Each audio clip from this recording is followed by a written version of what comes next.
प्लुत स्वर। प्लुत स्वर जिन स्वरों के उच्चारण में ह्रस्व स्वर से 3 गुना समय लगता है, जिन स्वरों का उच्चारण करने में हमें ह्रस्व स्वर से 3 गुना समय लगे उन्हें प्लुत स्वर कहा जाता है। 3 मात्रा का समय लगे, इस तरह से प्लुत स्वर को त्रिमात्रिक भी कहा जाता है। वे प्लुत स्वर कहलाते हैं। इसका चिन्ह इस तरह से अवग्रह के रूप में किया जाता है, जिसका प्रयोग प्रायः पुकारने, जोर से गाने या रोने के समय किया जाता है।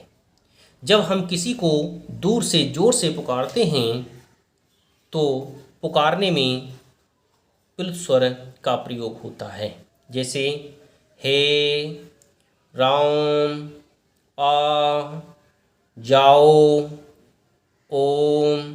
इस तरह से हम जब दूर से किसी को पुकारते हैं तो इसमें प्लुत स्वर का प्रयोग होता है। इस तरह से मैंने आपको स्वर के भेद बताए कि स्वर के 3 भेद कौन कौन से होते हैं। अब हम पढ़ेंगे कि अनुस्वार और अनुनासिक वर्ण किसे कहते हैं। अनुस्वार का उच्चारण नाक से किया जाता है। जिन वर्णों का उच्चारण नाक की सहायता से किया जाए उन्हें अनुस्वार कहते हैं।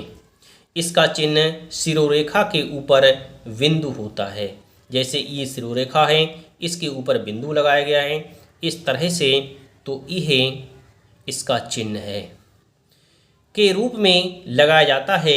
जैसे अंत, अंत आ के ऊपर जो ये चिन्ह लगा हुआ है यही अनुस्वार है। संतरा के ऊपर सा के ऊपर जो चिन्ह लगा है यही अनुस्वार है। डंडा शब्द में डा के ऊपर जो अनुस्वार लगा है वही अनुस्वार है। प्रारंभ में रा से ऊपर जो चिन्ह लगा है वही अनुस्वार है। पंत शब्द में पा के ऊपर जो चिन्ह लगा है वही अनुस्वार है। इस तरह से यही अनुस्वार लगाए जाते हैं। अब मानक वर्तनी में पंचम वर्ण अंग, आ, अणा, ना, म के स्थान पर अनुस्वार का चिन्ह स्वर अथवा व्यंजन के ऊपर लगाया जाता है। अब इन पंचमा अक्षर के स्थान पर हम इस अनुस्वार का प्रयोग करते हैं। अब हम पढ़ेंगे अनुनासिक। अनुनासिक का अर्थ होता है इसके उच्चारण के समय हवा नाक तथा मुख दोनों से दबाव के साथ बाहर निकलती है। अनुनासिक, अनु माने पीछे है, नासिक माने नासिका। जिस वर्ण का उच्चारण करने में नासिका की भी सहायता लेनी पड़े, मुख और नासिका दोनों से जिनका उच्चारण किया जाता है उसे अनुनासिक वर्ण कहते हैं।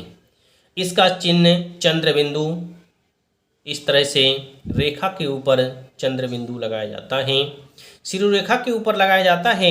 अनुनासिकता स्वर का गुण है, यह स्वतंत्र ध्वनि नहीं है। यह अनुनासिकता का एक गुण माना जाता है, इसे स्वतंत्र ध्वनि नहीं कहते। इसका प्रयोग स्वरों के साथ होता है। जिन स्वरों की मात्राएं शिरोरेखा के ऊपर निकली होती हैं वहाँ अनुस्वार का प्रयोग होता है।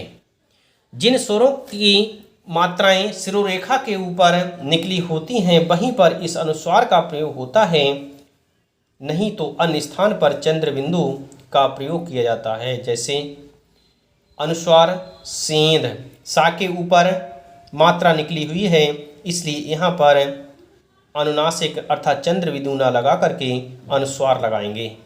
नींद, ना के ऊपर भी मात्रा निकली हुई है इसलिए इस पर भी हम अनुस्वार लगाएंगे, चंद्रबिंदी का प्रयोग नहीं करेंगे। अब अनुनासिक का, जैसे चांद, चा के ऊपर कोई भी मात्रा नहीं है इसीलिए यहाँ पर हमने अनुस्वार के स्थान पर अनुनासिक चिन्ह का प्रयोग किया है। नाद, ना के ऊपर भी कोई भी मात्रा लगी हुई नहीं है इसलिए हमने यहाँ पर भी चंद्रबिंदु का प्रयोग किया है। इस तरह से पंचम वर्णों के स्थान पर अनुस्वार का ही प्रयोग किया जाता है क्योंकि वे नासिक ध्वनियाँ हैं, जैसे हंस, कंस, पंजा, कंधा आदि। यहाँ चंद्र बिंदु का प्रयोग नहीं किया जा सकता। विसर्ग, इसका उच्चारण हा की तरह किया जाता है। जब विसर्ग का हम उच्चारण करते हैं तो हा ध्वनि सी निकलती है तथा इसका केवल प्रयोग तत्सम संस्कृत शब्दों में ही किया जाता है। इस विसर्ग का प्रयोग केवल हम संस्कृत के तत्सम शब्दों में ही करते हैं, जैसे संभवतः, अतः, स्वतः, प्रातः आदि। इस तरह से इस विसर्ग की ध्वनि हा उच्चरित हो रही है। अंग अह यानी अनुस्वार तथा विसर्ग को अयोगवाह कहते हैं। इस बात को विशेष रूप से याद रखना कि अयोगवाह किसे कहते हैं। हिंदी में अयोगवाह की संख्या 2 है, अंग और आह। वर्णमाले में इनका स्थान स्वरों के बाद तथा व्यंजनों से पहले आता है। इस तरह से मैंने आपको अनुस्वार, विसर्ग और अनुनासिक के विषय में समझाया।